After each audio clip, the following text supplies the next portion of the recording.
Sudarlun, tindak kekerasan menimpa Slamet, petugas pencatat meteran air pada PDAM Tirta Melabuh, Aceh Barat. Slamet dipukuli seorang warga yang merupakan pelanggan PDAM dan membuatnya harus dirawat tim medis RSUD Cut Nyak Kamis siang. Menurut rekan korban, pemukulan terjadi di depan Direktur PDAM Tirta Melabuh. Daripada dengan yang di kantor. Jadi kejadian kesalahannya itu pada petugas pencetak meter kami. Ya. Tapi karena ya pelanggannya mungkin emosi, jadi kawan kami ini kena gebuk lah. Peristiwa ini dipicu kesalahpahaman akibat selisih angka dari meteran air yang dimiliki pelaku berinisial TUB.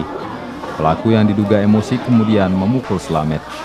Sementara itu, tim medis RSUD Cut Nyak menyebut pasien mengalami luka memar di bagian wajah dan kepala. Itu terdapat luka lecet di bawah kelopak mata, di bagian atas ini, terus di kelopak mata bagian atas, dan osmanya mengeluhkan pusing.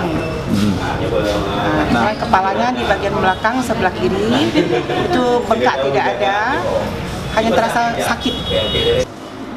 Dari Melabuh, Dedi Iskandar, Serambion TV.